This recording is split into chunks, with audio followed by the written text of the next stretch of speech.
I'd like to thank JD for inviting me to present this evening, and Alana for making all the arrangements, as well as Chris for making everything work. Also, if Anna Broom is here, and Alberto Gaitan, who introduced me to Mr. Tallis during the Manifest AR exhibition at the Cochrane Gallery last fall, and which I'll talk about later this evening. And of course, thank you all for coming and listening. Whereas the public square was once the quintessential place to air grievances, display solidarity, express differences, celebrate similarities, remember, mourn, and reinforce shared values of right and wrong, it is no longer the only anchor for that interaction in the public realm.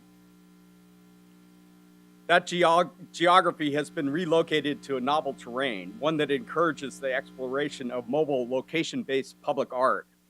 Moreover, public space is now truly open, as artworks can be placed anywhere in the world without prior permission from curators, governments, or private authorities, with profound implications for art in the public sphere and the discourse that surrounds it. In the early 1990s, we witnessed the migration of the public sphere from the physical realm, the town square, and its print augmentation, to the virtual realm, the placelessness, the everywhere but nowhere of the internet. In effect, the global digital network has facilitated the emergence of a new virtual space which corresponds to our physical geography that surrounds us.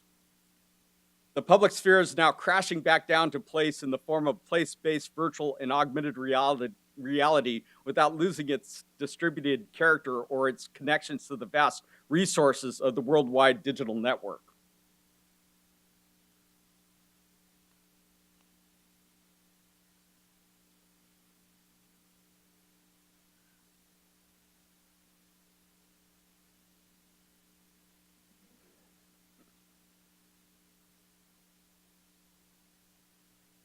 Commissioned by the Los Angeles County Museum of Art, Orators, Rostrums, and Propaganda Stands is based on the work of Gustav Clusis, including his designs for screen radio orators, rostrums, and propaganda stands from 1922, which were never actually built.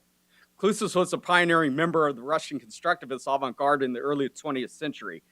He attempted to harness the emerging technology of the day, film, radio, amplified sound, and create structures for the public square to broadcast complex political ideas to a largely illiterate population. As Russian politics degenerated under Stalin, the Stalin dictatorship in the 20s and 30s, Clusis became under increasing pressure to devote his artwork to state propaganda. This project was exhibited in Der Kunststallen Nikolai, the Contemporary Art Center of Copenhagen in 2012. And the Triennial di Milano in Milan, Italy, that same year. The animations include frames from Sergei Eisenstein's groundbreaking film Battleship Potemkin from 1925, juxtaposed with images from recent political uprisings. Egyptian poem by Ahmed Rami.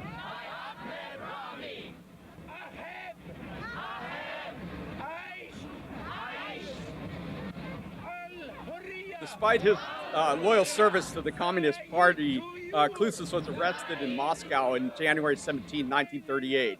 His whereabouts remained a mystery until 1989, when it was discovered that he had been executed by Stalin just the year after his arrest. 25 years ago this year, in 1989, students from the Central Academy of Fine Arts in Beijing erected the 10-meter tall plaster statue known as the Goddess of Democracy during the uprisings in Tiananmen Square, taunting government officials to tear it down, which of course they did.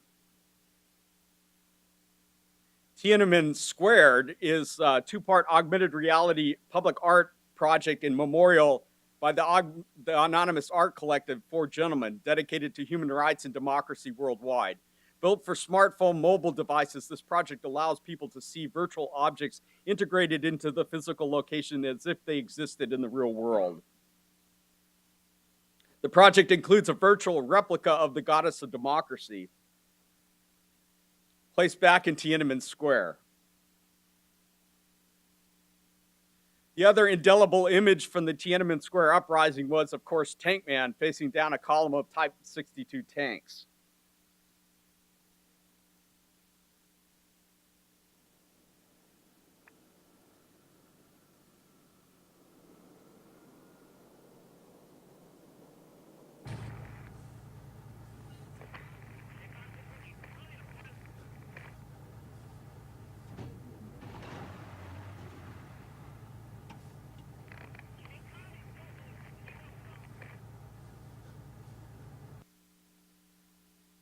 Visible only through the viewfinder of our smartphones, both augmentations have been placed back in Beijing at the precise GPS coordinates where the original incidents took place.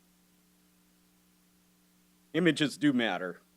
Tank Man on Qian Avenue.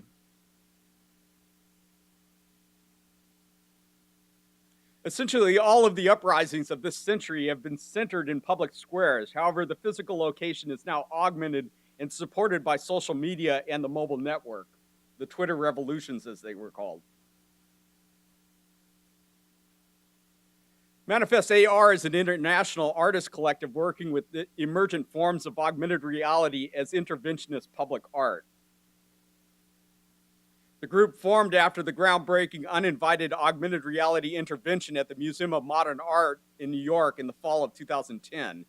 It is now the artist, not the curator, who decides which artworks can be placed where. We see this medium as a way of transforming public spaces and institutions by responding to and overlaying the configuration of located physical meaning. Utilizing this technology as art is a new proposition that explores all we know and experience as a mixture of the real and the hyperreal. Art world power structures, nation states, the nature of art exhibitions and discourse are all called into question in even the border between art and life itself. We ask the question, who will assert the dominion over the virtual space that surrounds us?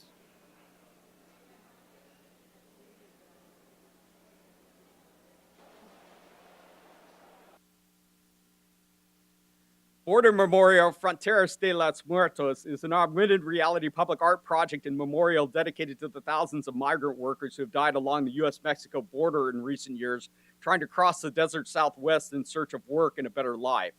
This project allows people to visualize the scope of the loss of life by marking each location where human remains have been recovered along the border and the surrounding desert. This image is from the border fence near Arizona's Lukeville border crossing. Based on a traditional form of wood carving from Oaxaca, the virtual augmentation object consists of a life-size, three-dimensional geometric model of a skeleton effigy or a calaca. Calacas are used in commemoration of lost loved ones during the Mexican Dias de los Muertos or Day of the Dead festivals. This image is from one of the many locations in Oregon Pipe Cactus National Monument. This visualization was created by importing the database, which was acquired from the Arizona Medical Examiner's Office, into Google Earth. In that empire, the art of cartography attained such perfection that the map of a single province occupied the entirety of a city, and the map of the empire, the entirety of a province. In time, those unconscionable maps no longer satisfied, and the Cartographers Guild struck a map of the empire whose size was that of the empire, and which coincided point for point with it. The following generations, who were not so fond of the study of cartography as their forebears had been, saw that that vast map was useless, and not without some pitilessness it was that they delivered it to the inclemencies of sun and winters. In the deserts of the West, still today, there are tattered ruins of that map inhabited by animals and beggars. In all of the land, there is no other relic of the disciplines of geography. Jorge Luis Borges on the exactitude of science.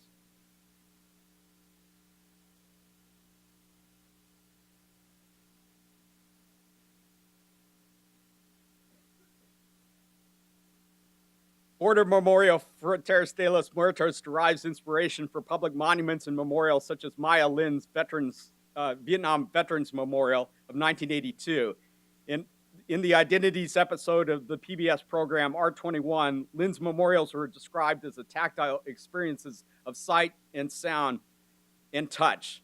They activate a full body response on the part of the viewer, connecting us with the material aspects of their construction, as well as the private memories and thoughts that transform past events into the awakenings in the present.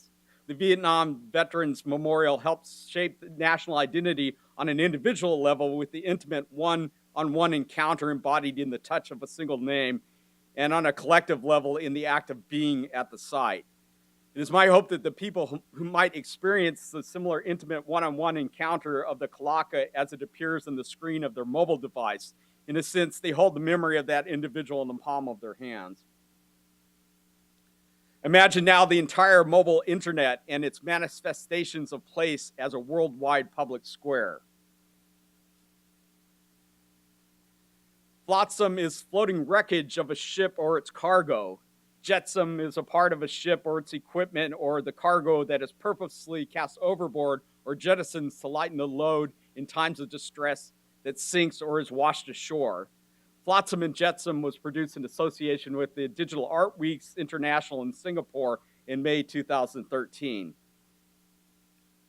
Marking the contours of expected sea level 50 years from now, Flotsam and Jetsam is a clarion call for the denizens of the world to take seriously the signs of climate change and other abuses to the global environment by envisioning the debris left by the storm surge and other manifestations of the incoming tide. The project was expanded to Hong Kong for SIGGRAPH Asia in 2013. Hans Richt AR is a collaboration between myself and Will Pappenheimer. The project was part of the exhibition Hans Richter Encounters at the Los Angeles County Museum of Art during the summer of 2013. It was installed in a section of the exhibition that Timothy Benson, the curator, dedicated to the representation of the film Un Photo, or FIFO, exhibition, which took place in Stuttgart in 1929, and for which Hans Richter served as film curator. Hans Richt AR reimagines this groundbreaking exhibition in response to the emergent technology of our time. Designed by L. Lazitsky and his wife, the original FIFO was intended to put into practice the ideas of expanded cinema space that Richter and his contemporaries were experimenting with in the 1920s. Richter and other avant-garde artists of Europe and Russia were committed not only to the idea that new visual language needed to be invented, but that cinema should shed its reliance on the narrative forms of the past. They were trying to break with the use of the theater as an interface metaphor for film. Early film was most often made by setting up actors in front of a camera as if to make a play. The film was then displayed on a screen in front of an audience as if the screen were a stage. Many of the principles of the 20th century avant-garde relating to the need to invent a new visual language stuck, and in fact formed the basis for construction of meaning in contemporary cinema. A case in point is, of course, Sergei Eisenstein and his invention of montage. However, the montage is so commonplace now, it mostly goes unnoticed, but in 1929, it was quite literally revolutionary. However, the notion of expanded cinema space, a space that envelops and immerses the audience, has gone largely unrealized, but will perhaps find its expression in virtual and augmented reality. I hope to extend the line of inquiry that Richter and others began in the early 20th century. The questions they raise in response to the emerging technology of their time are questions that will never be fully answered and must continue to be asked in the 21st century. Created in collaboration with Greg Ulmer's School Shootings Memorial creates a lasting monument to the victims of school shootings. You simply download the application and launch the mobile augmented reality browser and aim the device's camera at the open space just west of the U.S. Capitol building on the National Mall here in Washington, D.C. to see the work. And any of you can do this anytime you make it down there. As Greg Ulmer points out in his book, Electronic Monuments, monuments are expression and acknowledgement of sacrifice on behalf of shared values. Accordingly, all monuments beg the question, what is the sacrifice and what are the shared values?